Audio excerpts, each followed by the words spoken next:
Hello again, YouTube, and I'm sorry I haven't uploaded a video.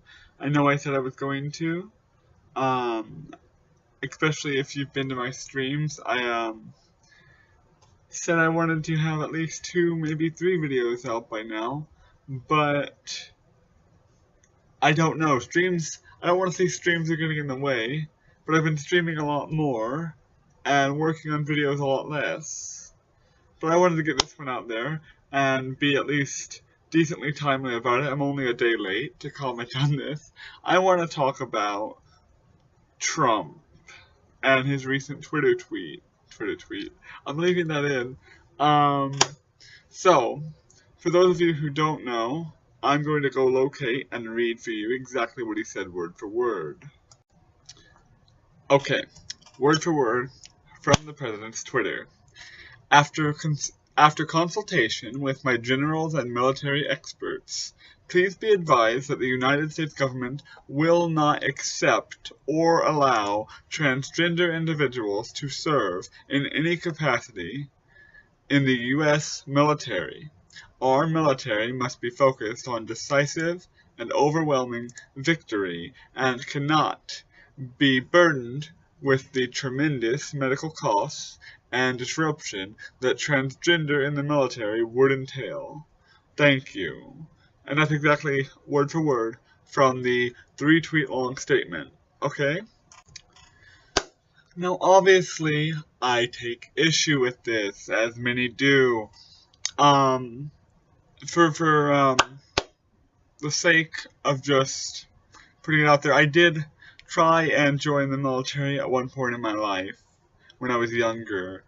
I didn't really know what I wanted to do with life, and what I did know is that I wanted to do something good. I wanted it to matter, and I figured I'm gonna die eventually. Because the main argument against the military is, oh, you're afraid you're gonna get killed in battle. Well, if you're looking at it from the perspective I did back when I tried to sign up, was I'm gonna die eventually. I might as well die doing something that matters. And at the very worst, then I've done something good, you know? So this was at a career fit. I can't talk. Career fair. That's where I was when I went up to the army booth, because there's normally 1 or 2 army booths. And I stood in line for the majority of an hour just to ask a question. I asked, am I allowed to join? This was years ago, and they told me no, based on my disability, my birth defect, cerebral palsy. So, I wouldn't have been allowed to join anyway. But that doesn't really change how I feel about this statement from the president. For one, I don't like his wording. He says, cannot be burdened with the tremendous medical costs and disruption that transgender in the military would entail. Let's ignore the fact that he has bad grammar with the disruption that transgender in the military, not transgender individuals, not being transgender. It's really wrong, his wording. I'm not gonna continue commenting on that. Let's talk about the burden part. Because the American military, they provide health benefits for their soldiers. That's a fact. Some of you may like to point out they don't provide enough, or you think, in this case, maybe I don't want to say obviously, but I feel like he's coming from the point that he doesn't want to pay for transition. He doesn't want the military to have to, or at the very least, he's trying to win the favor of his constituents that have that view. As soon as I learned about this, about 12 hours after he tweeted it, I went to younow.com and I live streamed on it. And it was pointed out to me, which made me even more upset, that do you know what the military and fact check this first. I tried. I couldn't find real numbers for transitional costs that the military pays, and I couldn't find consistent numbers for this, but I was told by a friend of mine who's usually very knowledgeable, at least in my experience of talking to her, that the military spends 5 times as much on Viagra as they do on transitional costs. If that is true, then I'm a little bit upset. Okay, I realize that a higher percentage of the military will be of the demographic that may need that treatment. At the same time, my understanding of that type of medicine is that it's a temporary fix. And that's where my feelings come into this, where I'm upset with the military. Because I do not believe that the military should be paying for temporary fixes. And when I say temporary fix in regards to Viagra, it's that the more you take it, and this is a lot of drugs you could say are the same with this, the more you take it, the less effective it is, and eventually it won't work. Now, I do know that you can build up a tolerance to most things. You can be on, I usually have ibuprofen, that's my go-to painkiller. Well, if I keep taking it consistently, I take it when I have it, maybe once every other day at the very least. If I built up a tolerance, well, that's unfortunate. But how it ties into this, what I'm trying to make a point is, I think the military should be focused on more permanent care for their soldiers. And that is regardless of this trans ban. Because you don't want to put a band-aid on a bullet wound. And that's literally what I'm saying here. You shouldn't do that. You shouldn't... I don't know. It's a bit of a leap to go from the Viagra example to this, even though that's what made me start thinking about it. Because you start taking Viagra and it will stop working for you sooner the more you take it.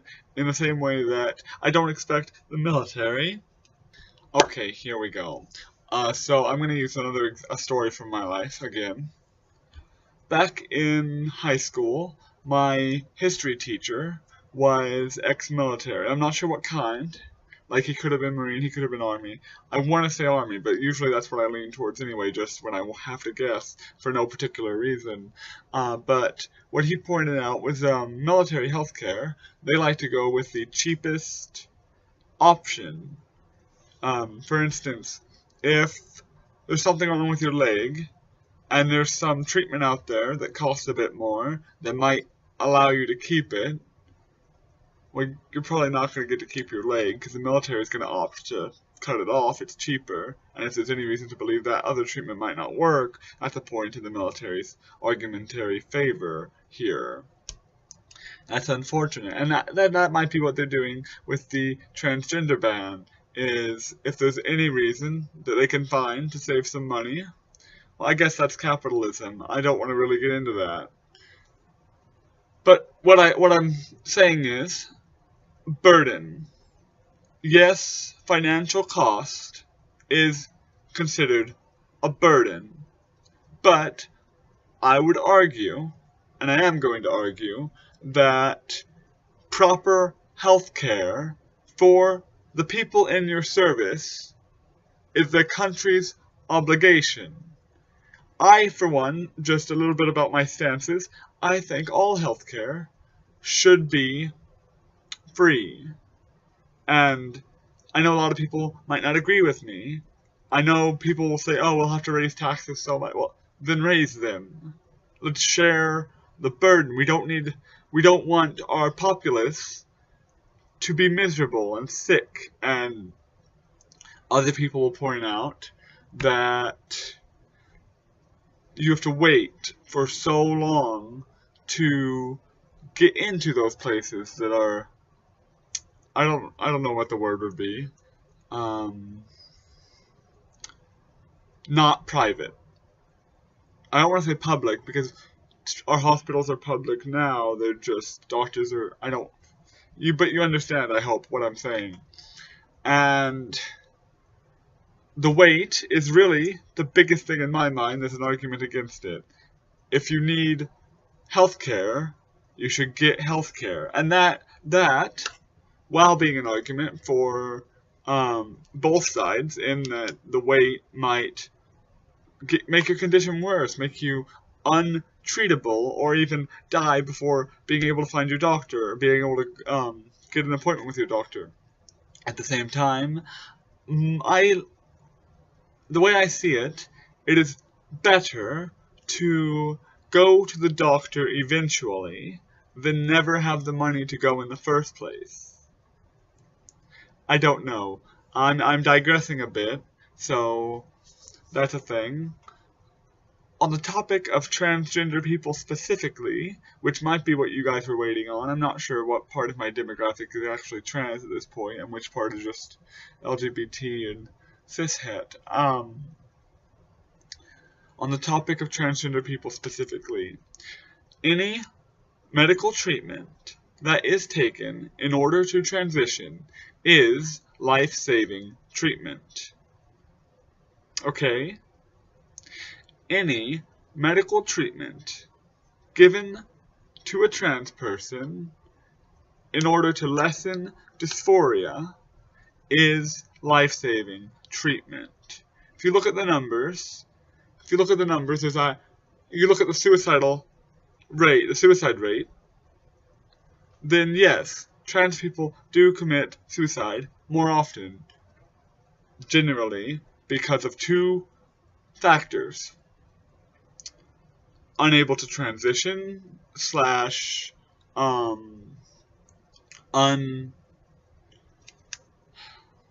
unable to transition. Yes, I think that covers both points that I was about to say. And secondly, society and what they do to trans people.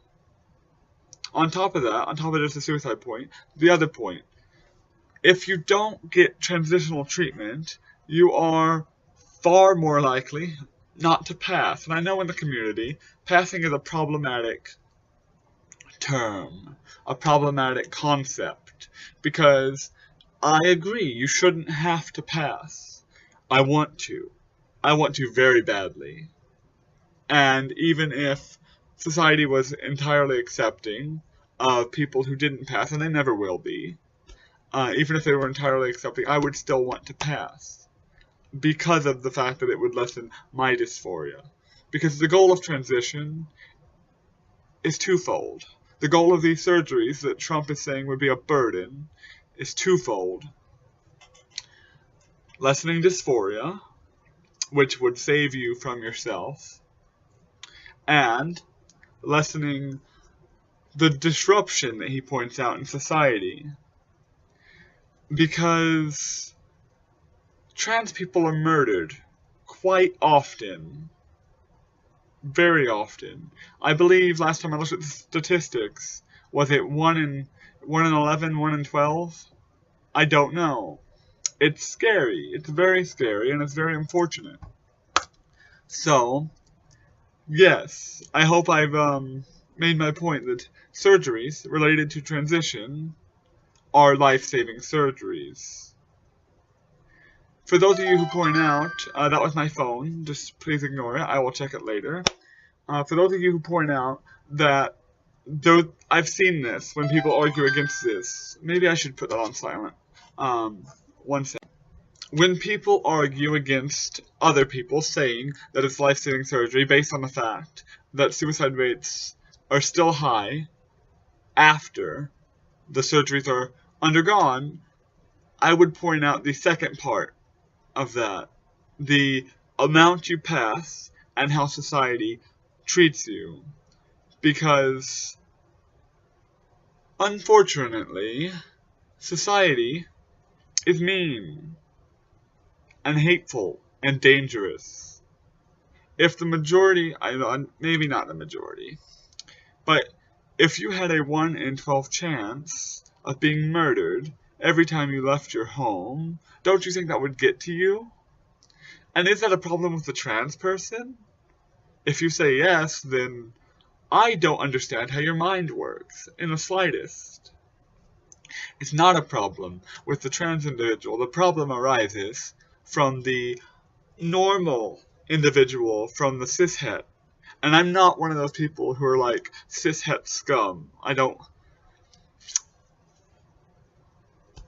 Because transgender people aren't the ones that go around and dead name and misgender transgender people.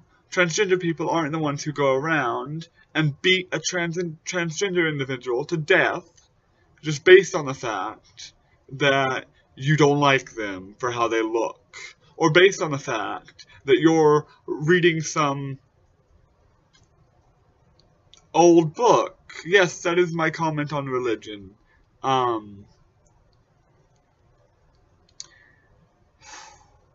The problem is not the trans people. These are people. I am someone. I am trans. These are people who need medical treatment, who need these transitional treatments because it's life-saving.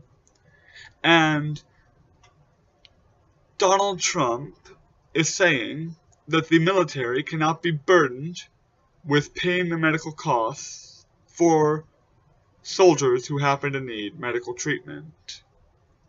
Now, would you agree with him if he phrased it that way? If he didn't attack something that was separate from you? Because he'll start with trans people, and maybe next time it'll hit a bit closer to home. Maybe next time it'll go after you. I say it, I mean the legislature at that point, not Donald Trump. And I wanted to say at this point, it's not legislation. This is literally just a tweet from Trump. And, well, that means that it's not going to be effective immediately. And I think that's the best way to think of it. Because this means that the president is pushing for that, and that it is something we could see in the very near future. But unless he just decides to make it an executive order, which I do not see very likely, I think there's actually a good chance they will pass this trans ban if he presents it to Congress, which is unfortunate. Maybe that's my pessimism. But this is not legislation. This is just his Twitter. And that doesn't mean it should be entirely discounted. I just wanted to clear up my wording on the matter. Trans ban is what I used. It is not entirely accurate because it's not legislation. Okay? Enjoy. I don't call Donald an it. That would be rude. But so, Donald Trump says, on top of that, that the disruption that transgender in the military would entail. The disruption. Now, unless he's referring to the recovery times from these treatments that he refuses to pay for, in which case he should ban anyone in the military who has to have any surgery. But if he's not referring to that, then he's referring to the public's perception of trans people and the disruption arising from non-trans individuals who happen to take issue with someone just trying to live their life. How is that a trans problem? How is that a problem originating from the trans individual? It's not. I guarantee you it's not. I promise you it's not. If you say it is, you are wrong. Okay? And so yes, we can establish a precedent based on the burden example, that the military should not have to pay for medical costs for its soldiers. And we can establish, from there, you might say, oh, well, they don't allow, in my example earlier, when I tried to join the military, before I was out, I'm crippled, they wouldn't accept me because of my medical condition. Now, you might say it's because they thought I would underperform in the military. They didn't know much about me. They didn't look into me specifically. I came to them. They had every reason to believe I would underperform. Maybe. That might have been their train of thought. But what I'm inclined to believe is they had every reason to believe that I would have some medical bills that they did not want to pay for. Because yes, I do have some medical bills. None of them are outrageous. I'm paying for them out of pocket. Not out of pocket. I have insurance. I'm paying like the rest of it. So if basic insurance can cover the medical bills enough to where someone on SSI can pay for the rest, then I think the military can handle footing the bill for some soldiers. I hope that made sense to at least some of you. So you could say yes, this is nothing new. The military has a habit of denying people who they have reason to believe would cost them money in the future. But to that, I would go back to the Viagra issue. Are we just going to not allow males in the military? Oh, but wait, we could argue the exact same thing for pregnancy in women, or at least in AFAB individuals. So we're not going to allow females either. Okay, listen, Trump. Listen, so far, if I'm following your logic, we've banned trans people, we've banned AMAB and AFAB people. Just wow. Who's left? That one baby in Canada was not assigned male or female at birth, so they would still be allowed. So yeah, your entire military force, taken, obviously, being hyperbolic, taking your example to the next level, would consist of one Canadian infant. Wow. But then that Canadian infant, despite being non-AMAB or AFAB, also has parts that would still conflict in the same way that we have argued against the inclusion of AFAB and AMAB based on the burden of expected future medical costs. Trump, I know you're not very good with money. That's not a surprise to anyone. But how? How do you believe this is okay? Because you are the chief executive of the United States, and as the chief executive, I should say another title, the commander-in-chief. The commander-in-chief. How do you not understand that war and winning wars cost money, regardless of whether anyone here is pro or anti-war? Regardless of that fact, you would agree that to win a war, you have to invest some, correct? Hopefully in your soldiers, hopefully you give them good care.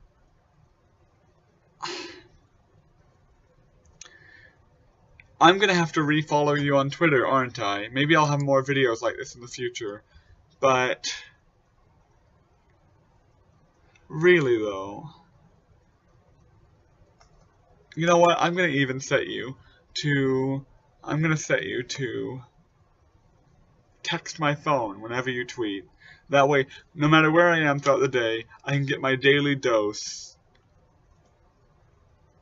of Donald. Hashtag daily dose of Donald. Is that a thing? Oh my god, America, what's happening? Anyway, this is a 23-minute video and I did get off topic some, so I'm gonna wrap it up here. And make good choices, keep good company, and I will see you some other time. Bye.